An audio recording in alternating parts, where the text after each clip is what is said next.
Assalamualaikum warahmatullahi wabarakatuh. Perkenalkan, nama saya Safi Mubarok dari kelas Data Mining D dengan NIM 28. Pada video kali ini saya akan menjelaskan tentang bagaimana cara menggunakan aplikasi Orange Data Mining untuk melakukan analisa data. Video ini saya buat untuk menyelesaikan tugas UAS mata kuliah Data Mining. Oke, langsung saja menuju tutorialnya. Pertama, kita buka aplikasi Orange Data Mining.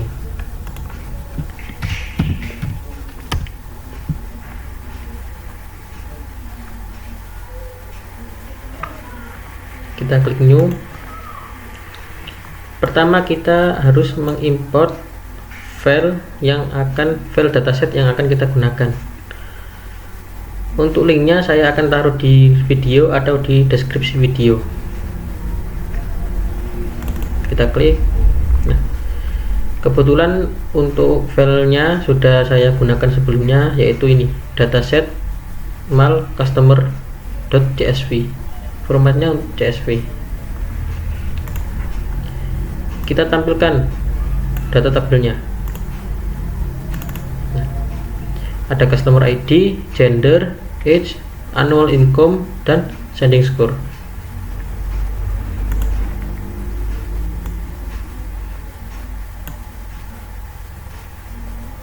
Iya. Sebelumnya kita harus menggunakan dataset ini tanpa harus menyertakan customer ID.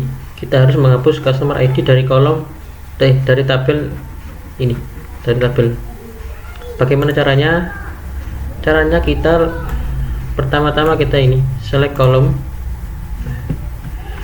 Ketika di select column, tampilan awalnya itu ini, seperti ini. Customer ID itu ada di fitur.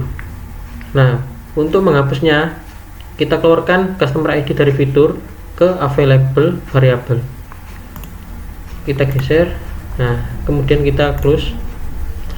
Coba kita tampilkan data tabelnya. Nah, sudah hilang customer ID, tinggal gender, age, annual income, dan sending score. Kemudian kita lakukan analisa terhadap masing-masing kolom itu tadi. Pertama, kita analisa untuk age atau umur. Kita gunakan ini, distribusi.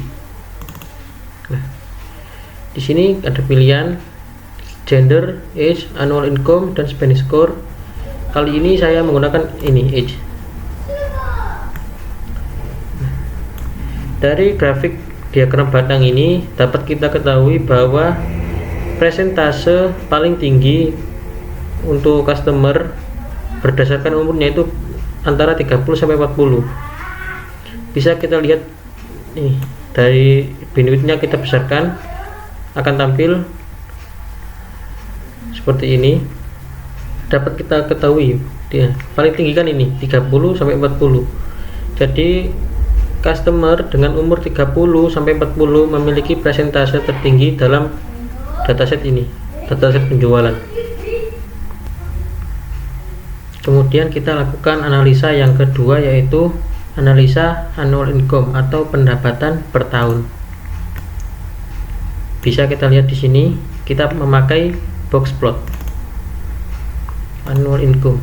Nah, di sini pendapatan paling banyak itu antara nilai 41 sampai 78 dengan nilai titik tengah sebagai berikut, 60,56 dan 61,50. Ini bisa kita lihat di sini di data tabel. Nah, di data tabel kita lihat annual income antara berapa tadi, 41 sampai 78.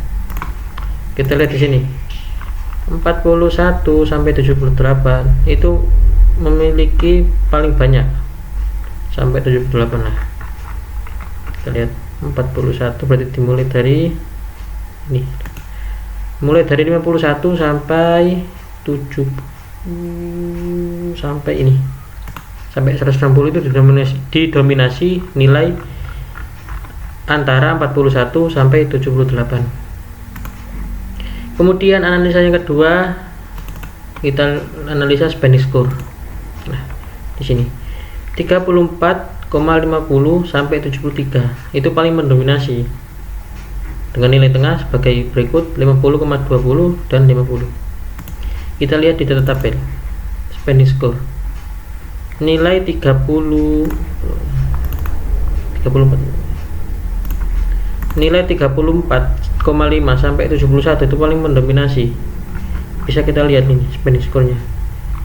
Nah, 39, ada lagi 35, 31, 47, 42, 43 seterusnya. Nah, berarti nilai antara 31,5 sampai 71 itu paling mendominasi di spending score sampai 73. Selanjutnya adalah kita analisa dengan menggunakan K-, seperti ini. Mula-mula kita pilih untuk klasternya, kita menggunakan 4 klaster. Jadi kita mengubah fixed ini menjadi 4. Kita close, kemudian kita tampilkan di ini scatter plot. Kita buka. Nah, jadi di sini ada 4 buah klaster, yaitu C1 dengan lambang biru, C2 merah, C3 hijau, dan C4 kuning. Kita tampilkan show color region-nya biar tambah jelas. Nah, di sini kita ketahui dengan menggunakan 4 cluster. Untuk ini spending score-nya yang paling tinggi ada di sini, dan annual income-nya paling tinggi ada di sini. Nah, ini kita lihat untuk annual income-nya paling tinggi.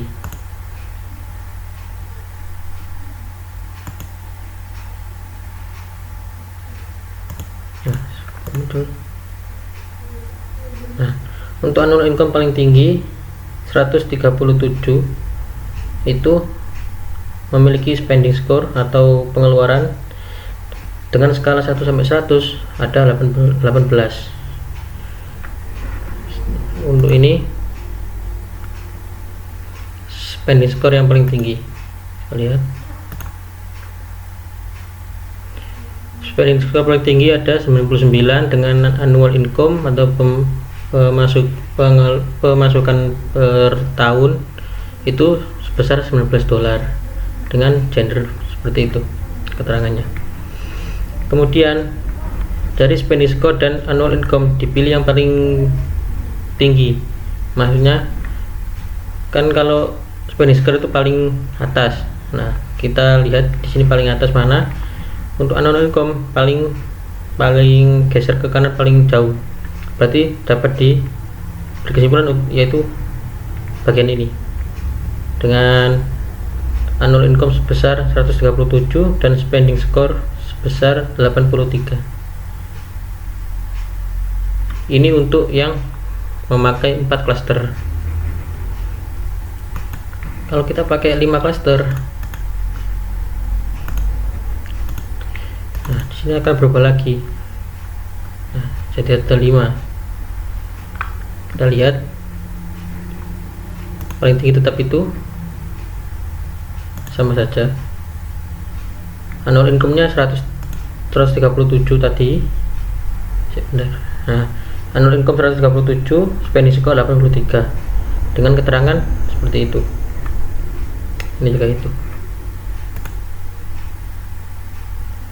Ini annual income-nya tadi 19 kalau nggak salah, dan spending score-nya 99. Memang rada sulit untuk menampilkan keterangan seperti itu.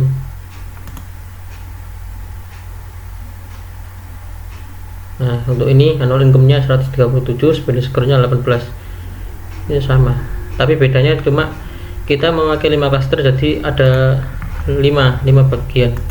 Nah, ini biru C1, untuknya X itu C2, yang maksudnya yang merah itu C2, yang hijau itu C3, yang kuning C4, dan yang C4 itu orange, dan yang C5 itu kuning. kemudian kita menggunakan klaster sebanyak 6.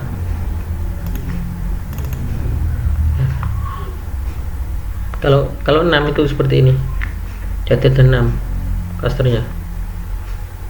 Yang biru C1, yang C1 itu biru, C2 itu warnanya merah, C3 warnanya hijau, C4 warnanya orange, C5 kuning, dan C6 berwarna ungu. Coba kita lihat ini apakah masih tetap sama. Nah, ini sama. Yang paling tinggi dengan annual income sebesar 137 dan spending score sebesar 83 di klaster C4 atau klaster yang orange. Nah, dari kita memakai tiga jenis klaster, yaitu 4 klaster, 5 klaster, dan 6 klaster. Nah, rata-rata perubahannya ada di sebelah sini. Coba kita bandingkan. Kita pakai 4 klaster. Nah, yang hijau itu sampai ke sini, daerah hijau. Terus klasternya kita pakai 5. Nah, di sini mulai beda dengan yang ini. Yang awalnya di sini tadi hijau, kini berubah menjadi kuning, membuat klaster baru. Selanjutnya yang ke-6. Nah, yang ke-6 itu malah membuat klaster baru juga. Dan yang kuning tadi banyak yang bergabung dengan daerah hijau. Jadi di sini ada klaster baru berwarna ungu, dan yang kuning digeser ke sini dan bercampur dengan warna hijau.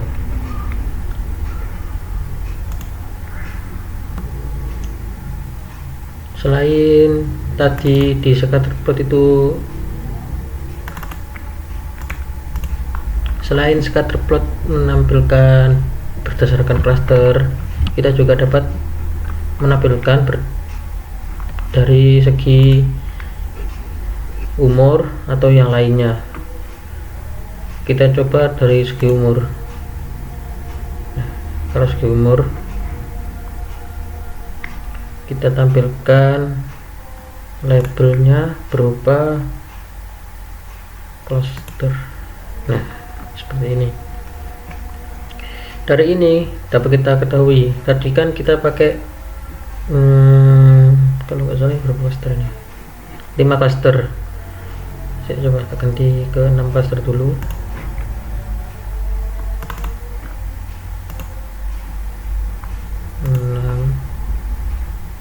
Bisa 6.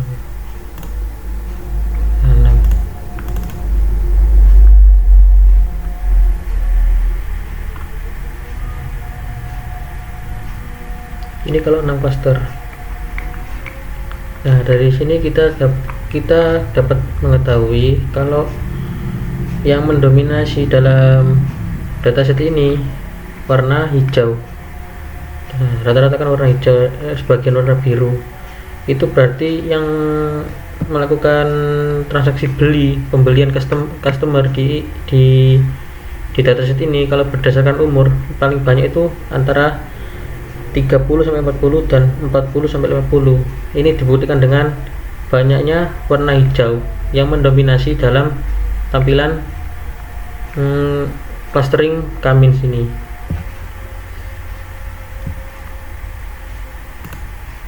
Kemudian kita coba ini pakai gender.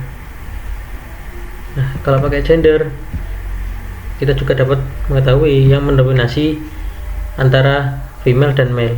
Nah, dari sini kan kita ketahui yang mendominasi warna biru. Nah, biru itu melambangkan female.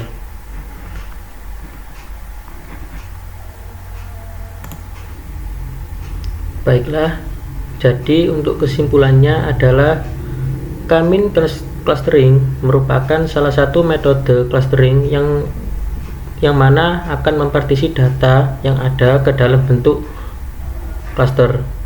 Metode ini akan mempartisi data ke dalam klaster, sehingga data yang memiliki karakteristik yang sama akan dikelompokkan ke dalam satu klaster yang sama, dan data yang mempunyai karakteristik yang berbeda akan dikelompokkan ke dalam klaster yang berbeda juga. Dengan menggunakan k-mean clustering, kita dapat mempermudah untuk melihat data yang digunakan dengan memasukkannya ke dalam klaster. Tidak perlu dengan menggunakan metode klasifikasi yang berbeda. Pada kasus ini, k-mean clustering berfungsi untuk segmentasi pelanggan, yaitu untuk mengetahui pemahaman terhadap daya beli pelanggan pada pasar, di mana memiliki tujuan yaitu untuk meningkatkan pendapatan perusahaan dengan memperhatikan pola daya beli pelanggan atau customer. Cukup sekian video dari saya, kurang lebihnya mohon maaf. Wassalamualaikum warahmatullahi wabarakatuh.